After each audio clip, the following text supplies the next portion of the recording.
কি আপনাকে বিএনপি চেয়ারপারসনের উপদেষ্টা হিসেবে মনোনয়ন দেওয়া হয়েছে, হঠাৎ করে এই যে আন্তর্জাতিক উন্নয়ন কর্মী থেকে রাজনীতিবিদ হওয়ার ইচ্ছাটা কেন হলো আপনার? আসলে রাজনীতিতে আসাটা আমার এই প্রথম কিছু না, আমি নতুন না এটা আমার জন্য। আমি আপনাকে একটু আগে বলেছিলাম যে আমি ঢাকা কলেজে ইন্টারমিডিয়েট করেছি। তো আমি ঢাকা কলেজে 1979-এ যখন জাতীয়তাবাদী ছাত্রদলের প্রথম কমিটি হয়, সেই কমিটির আমি ছিলাম প্রতিষ্ঠাতা যুগ্ম আহ্বায়ক। তো সেখান থেকে আমার আসলে রাজনীতির হাতে খড়ি। তারপরে তো চলে গেলাম বরিশাল মেডিকেল কলেজে। সেখানে আমি মেডিকেল কলেজের প্রথম দিকে অবশ্যই আমি একজন কর্মী ছিলাম এবং পরে মেডিকেল কলেজ শাখার সভাপতি পদে আমি সভাপতি হিসেবে কাজ করেছি এবং পদাধিকার বলে আমি বরিশাল ওই সময় জেলা শাখারও ভাইস প্রেসিডেন্ট ছিলাম।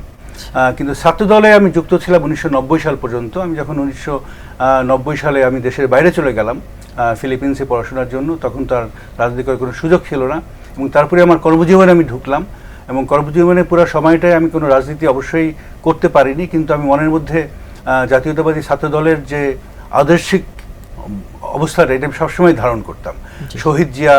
শহীদ প্রেসিডেন্ট জিয়াউর রহমান উনি আমাদেরকে যেভাবে উজ্জীবিত করেছিলেন রাজনীতিতে আসার জন্য বা রাজনীতি করার জন্য এবং দেশ গড়ার জন্য, এই উজ্জীবনটা আমার মধ্যে সবসময় ছিল এবং পরবর্তীতে দেশনেত্রী বেগম খালেদা জিয়া ওনার কাছ থেকেও অনেকভাবে আমি ব্যক্তিগতভাবেও ইন্সপায়ার্ড হয়েছি এবং আপনাদের বাংলা বিষয়ের একটা অনুষ্ঠানে আমি কিভাবে ওনার কাছ থেকে ইন্সপায়ার্ড হয়েছি সে সময় কিছু কথা বলেছি।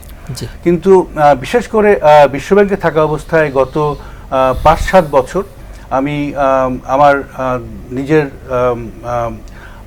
ভিতরের তাগিদেই আমি বিএনপির যে সিনিয়র নেতৃবৃন্দ যারা আছেন ওনাদের সাথে আমি বিভিন্ন সময় বিভিন্নভাবে যোগাযোগ করেছি।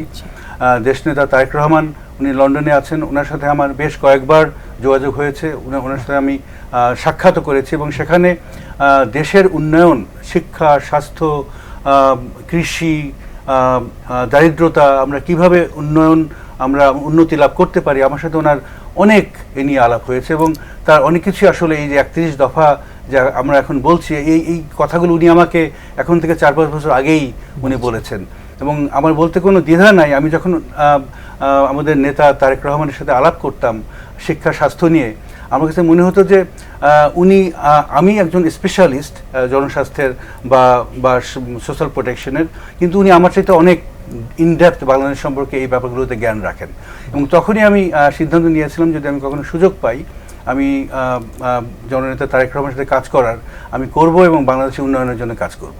তো এটাই হলো আবার আসলে রাজনীতিতে আসার আমি বলবো যে কিছু অজানা তথ্য।